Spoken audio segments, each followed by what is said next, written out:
Good evening प्यारे बच्चों, मैं हूं आपकी एजुकेटर पूर्णिमा अतर सिंह और हम आपकी वर्कशीट नंबर 21 करेंगे जिसका सब्जेक्ट है सोशल साइंस। क्लास आपकी 8th है और ये वर्कशीट है 1 अक्टूबर की। तो बच्चों, व्हेन पीपल रिबेल, हम इस चैप्टर में क्या पढ़ रहे थे कि किस तरीके से लोगों ने जो अंग्रेज थे उनका क्या किया, उनका विद्रोह किया। ठीक है, through the eyes of the people. ठीक है, यहाँ पे देखो source, the list of 84 rules. अब ये लिस्ट ऑफ 84 रूल्स क्या है? Given here are the excerpts from the book, यानी कि कुछ बुक के अंश दिए हुए हैं जिस बुक का नाम है माझा प्रवास। ठीक है, जो किसने लिखी थी? विष्णु भट्ट गोडसे ने, जो कि एक ब्राह्मण थे, ब्राह्मण from a village in Maharashtra. Book का नाम है माझा प्रवासा। विष्णु भट्ट गोडसे ने लिखी थी, जो कि एक ब्राह्मण थे महाराष्ट्र गांव के। वो और उनके uncle, he and his uncle had set out to attend a yajna. यजना मतलब यज्ञ, यज्ञ को अटेंड करने के लिए जा रहे थे, जो कि मथुरा में ऑर्गेनाइज किया गया था। Vishnu Bhatt write that they met some sepoys. तो विष्णु भट्ट ने लिखा है कि उन लोगों को कुछ सिपाही मिले रास्ते में। हु टोल्ड देम, उन्होंने बताया that they should not proceed on the journey because massive, एक बहुत ही भारी मात्रा में उथल पुथल मचने वाली है। ठीक है, उथल पुथल मचने वाली है। To break out in 3 days, 3 दिन में। The Sepoy said the English were determined to wipe out the religion of the Hindus and Muslim. They had made a list of 84 rules. यानी कि जो इंग्लिश हैं, अंग्रेज हैं, उन्होंने 84 रूलों की एक लिस्ट बनाई है जिससे वो हिंदू और मुस्लिम धर्म को क्या करना चाहते हैं, एकदम खत्म कर देना चाहते हैं। ठीक है ना। Announced this in gathering of all big king and prince in Calcutta. और इस चीज को अनाउंस भी कर दिया है उन्होंने बड़े बड़े राजाओं के सामने और जो राजकुमार है उनके सामने। कहां पर? कलकत्ता में। They said that king refuse to accept this rules and warn the English of direct consequences and massive upheaval if these are implemented. तो वो कहता है, विष्णु भट्ट कहता है कि जो किंग हैं, राजा हैं, उन्होंने कहा है कि भाई हम इन रूलों को नहीं मानेंगे और अगर अंग्रेजों ने इन रूलों को अपनाने की कोशिश की तो बहुत बड़ी मात्रा में जो है उथल पुथल मच जाएगी। ठीक है, that the kings are return to their capital in a great danger, great anger. ठीक है, तो जो राजा वगैरह है वो वापस आ जाते हैं वहां से। All the big people begin making plan, और सब बड़े बड़े लोग क्या करते हैं, प्लान्स बनाने लग जाते हैं। A date was fixed for the war of religion. अब जो धर्म का युद्ध था, ठीक है ना, वो डेट फिक्स कर ली जाती है। सीक्रेट प्लान बनाए जाते हैं and had been circulated from the cantonment in the Meerut by the letter sent to different cantonments. ठीक है, अब यहाँ पे दूसरे सोर्स पे चलते हैं। ये तो हमने देखा कि जो विष्णु भट्ट थे, उन्होंने, विष्णु भट्ट गोडसे ने अपनी किताब लिखी थी माझा प्रवास। ठीक है, जब वो जा रहे थे तो उनको सोल्जर ये बताते हैं कि अपील होने वाला है, उथल पुथल मचने वाली है, क्योंकि जो अंग्रेज हैं वो हिंदू और मुस्लिम धर्म दोनों को खत्म करना चाहते हैं।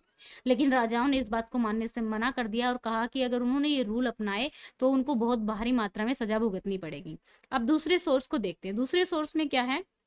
There was soon excitement in every regiment. अब क्या होता है कि सारे रेजिमेंट्स में एक्साइटमेंट हो जाती है।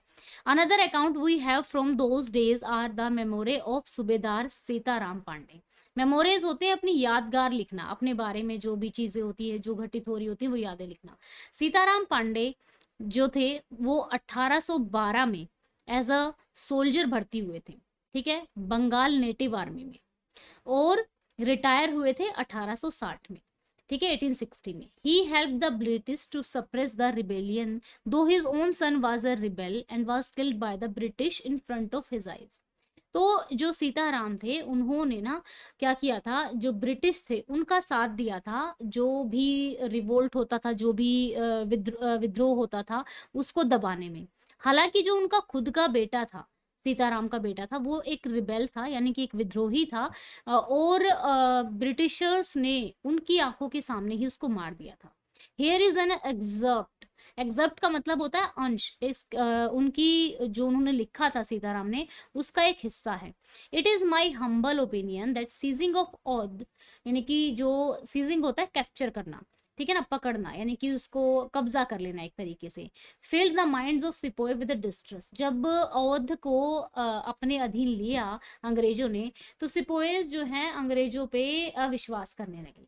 Late them to plot against the government, और उन्होंने षड्यंत्र रचे, प्लॉट होता है षड्यंत्र रचे गवर्नमेंट के खिलाफ। अब गवर्नमेंट कौन थी? अंग्रेजों की।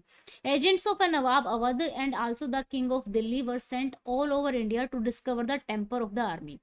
तो सभी जगह नवाब के जो एजेंट्स थे और किंग ऑफ दिल्ली के जो एजेंट्स थे, उन्होंने आर्मी का कि भाई आर्मी क्या सोच रही है इस बारे में, तो सब जगह पे भेजा कि भाई क्या क्या उनके विचार हैं।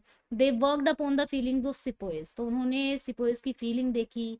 टेलिंग देम हाउ ट्रिचरसली, मतलब किस तरीके से, निर्दयी तरीके से foreigners had behave towards their king, कि किस तरीके से जो फॉरनर्स हैं उनके राजा को बहुत बुरी तरीके से बिहेव कर रहे हैं। दे invented 10,000 lies and promises to persuade the soldiers to mutiny and return against their master the English। उन लोगों ने मतलब हजारों ऐसे झूठ बना लिए थे ताकि सोल्जर जो हैं अंग्रेजों के खिलाफ, जो उनके मास्टर थे, जो उनके मालिक थे, उनके खिलाफ जो है म्यूटनी कर सकें। ठीक है ना, with the object of restoring the emperor of Delhi to the throne, कि भाई ठीक है एम्परर वापस आ जाएगा। They maintain that this was wholly within the army's power if soldier would only act together and do they as were advised। ठीक है, it is a chance that about this time sarkar sent parties of a man from each regiment to different garrison for the instruction in the use of a new rifle। और इसी वक्त में क्या होता है, new rifles जो बनकर तैयार होती हैं उनके लिए आदेश भेज दिया जाता है। अब these men perform the new drill for some time until a report got about by some means or other that the cartridge, जो उनकी कार्टेज थी इन राइफल्स की, ठीक है, उस पे ग्रीस लगाया गया है फैट ऑफ काउ का और पिग का, ठीक है, सुअर का और गाय का।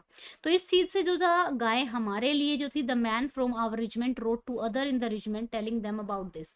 तो हमारी रेजिमेंट, सीताराम के रेजिमेंट में से दूसरे रेजिमेंट में ये बात पहुंच गई। There was soon excitement in every regiment, तो अब उनको भी गुस्सा आ रहा था कि हमारे धर्म के साथ छेड़छाड़ की जा रही है, हम गाय का मांस कैसे खा सकते हैं, गाय के मांस को मुंह कैसे लगा सकते हैं, कार्टेज को खोलने के लिए मुंह से खोलना पड़ता था। As I have already mentioned, the sepoy's mind had been inflamed by the seizure of the oath.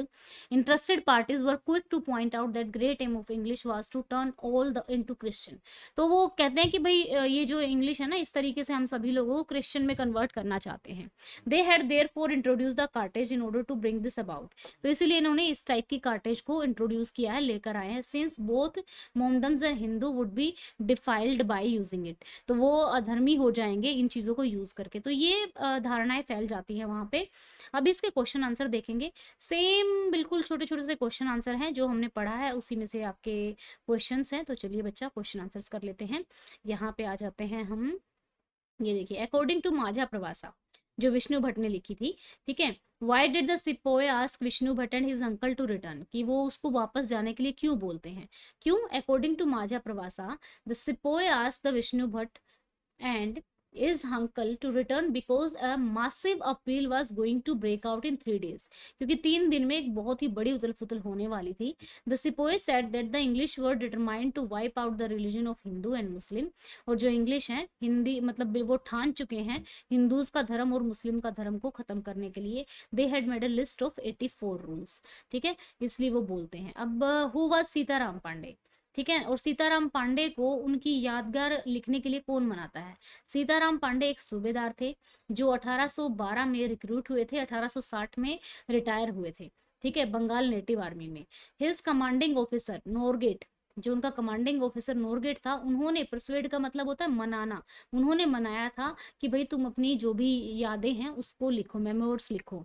Why were the Indian soldiers of the British army filled with distrust, क्योंकि सीजिंग ऑफ अवध, अवध को मिला लेना, अवध को मिलाने के लिए एक बड़ा ही अजीब बहाना मिस गवर्नमेंट का बहाना दिया था। इस वजह से सिपोइस के मन में क्या था, एक जहर भर गया था, एक अविश्वास आ गया था, जो कि जिसने हेल्प की अपनी गवर्नमेंट के खिलाफ जाने में उनकी। How could the memories be helpful in understanding history?